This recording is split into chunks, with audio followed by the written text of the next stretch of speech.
Sofia stood in front of her bathroom mirror for the third time that morning, already late for work.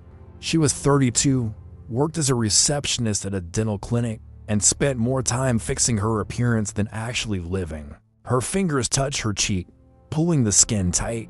"If only this was smoother," she whispered. She turned sideways, sucked in her stomach, frowned at her reflection. On her phone, Instagram was still open. Another model with perfect skin, perfect body, perfect life. Sofia felt hollow inside. Ugly. Never enough. Every day was the same war with herself. She'd scroll through social media before even getting out of bed, already feeling defeated by 7 a.m. At work, she'd compare herself to every woman who walked through the door. That one had better hair. That one had a prettier smile. That one probably never worried about her thighs. Sofia had tried everything, every diet, every makeup tutorial, every filter, every cream that promised to make her beautiful. She'd spent thousands on products. Nothing helped because the problem wasn't her face. It was the voice in her head that never stopped criticizing. Her apartment was full of mirrors, but she avoided all of them, except when she couldn't. Then she'd stand there, picking apart every detail, every flaw, every reason why she wasn't good enough. The breaking point came on a Saturday afternoon. Sofia was at her sister's wedding. She'd spent 4 hours getting ready, hair, makeup, the perfect dress. But when she arrived and saw the other guests, that familiar feeling crashed over her. They all looked better, more confident, more beautiful. She spent the entire ceremony in the bathroom, reapplying lipstick, adjusting her dress, trying to fix something that felt permanently broken. When she finally came out, the reception was ending. She'd missed everything. Her sister found her in the hallway, tears in her eyes. "You weren't there," her sister said quietly. "I looked for you during the first dance, during the speeches. Where were you?" "Sofia, I needed to fix." "Fix what?" Her sister's voice broke. "You're so busy hating yourself that you're missing your own life. Do you know that? You weren't at my wedding. You were in a bathroom, staring at a mirror, seeing things that don't even exist." Sofia drove home in silence, mascara running down her face. Her sister was right. She'd missed the wedding, but more than that, she'd missed years. Years of moments, years of living, all because she couldn't stop hating what she saw in the mirror. The next morning, something strange happened. Sofia woke up and found a package outside her door. No return address. Inside was a mirror rolled with an ornate silver frame. A note was attached. "Look deeper." She almost threw it away. Another mirror was the last thing she needed, but something made her hang it in her bedroom. That evening, exhausted from another day of self-criticism, she stood in front of it, and what she saw made her gasp.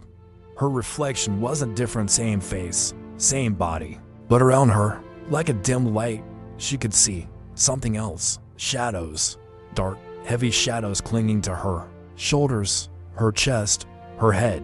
They moved like smoke, whispering, "Not pretty enough, not thin enough, not good enough." Sofia stumbled back, heart pounding. This was impossible. But when she looked again, the shadows were still there, and she realized these weren't new. She'd been carrying them for years. She just hadn't been able to see them. Then, behind her reflection, she saw another figure in the mirror. An old woman stood in her bedroom doorway. Sofia spun around, but no one was there. Yet in the mirror, the woman remained, watching calmly. "Who are you?" Sofia whispered. "I'm the mirror's keeper," the old woman said, her voice gentle. "I give it to people who have forgotten how to see themselves. I see myself every day. That's the problem." "No," the woman said. "You see your fears. You see other people's opinions. You see what advertising tells you to see, but you haven't actually seen yourself in years." Sofia felt tears coming. "Then what am I supposed to see?" The old woman stepped closer in the reflection. "Look at the shadows. Really look. Where did they come from?" Sofia stared at the dark smoke around her reflection, and slowly, memories came flooding back. Her mother, always on a diet, always unhappy with her body. The bullies in middle school who called her ugly, the boyfriend who compared her to other girls, the magazines, the ads, the filters, the endless, crushing message that she wasn't enough. These aren't yours, the old woman said softly. You've been carrying other people's pain, other people's insecurity, other people's cruelty. You think it's you, but it never was. How do I get rid of them? Sofia asked, desperate. You don't fight shadows, the woman said. You turn on the light. Every time you speak kindly to yourself, the shadows get smaller. Every time you appreciate something about yourself, not because it's pretty, but because it's yours, the light gets brighter. Real beauty isn't something you achieve, it's something you allow. Then the woman faded, leaving Sofia alone with her reflection and the shadows. The next morning, Sofia woke up and immediately reached for her phone to scroll through cell phone. But she stopped. Instead, she went to the mirror. The shadows were still there. She took a breath. Good morning, she said to her reflection. It felt stupid, not crazy, but she continued. Thank you for waking up today, for being strong enough to carry me through yesterday. The shadows didn't disappear, but they flickered slightly. Over the next days, Sofia started small changes. When she caught herself comparing to someone on social media, she put the phone down and say one kind thing to herself instead. When she stood in front of a mirror and started picking herself apart, she'd stop and find one thing, just one thing to appreciate. My hands are strong. They helped my friend move last week.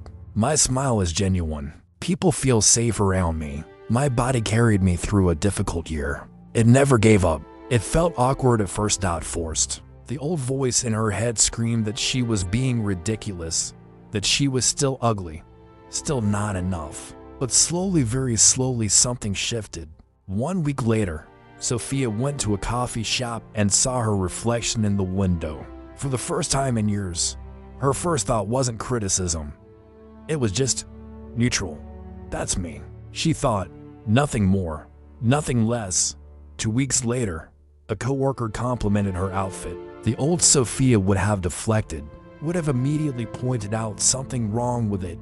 Instead, she smiled and said, "Thank you, I like it too." A month later, her sister called. "Want to come over for dinner? And please, actually be there this time."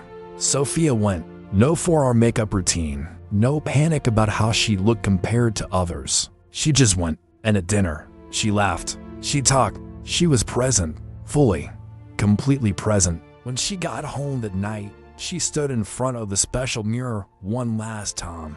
The shadows were still there, smaller now, but present. They might always be there, she realized. The voice might never completely disappear, but around her reflection, something new had appeared. A soft, warm light, not bright, not perfect, just real. It came from inside her chest, gentle and steady. She understood then what the old woman had meant. The light had always been there. She'd just been too busy looking at the shadows to notice it. Sofia touched her reflection gently. "The way you touch a friend. I see you now," she whispered, "and you're enough. You've always been enough. True beauty isn't found in mirrors or filters or other people's approval. It's found in the kindness you show yourself when no one else is watching. The most beautiful thing you can do is learn to see yourself with compassion. Stop fighting your reflection and start befriending it. Because the way you speak to yourself becomes the way you experience your entire life." If this story moved you, subscribe for more life-changing stories every week.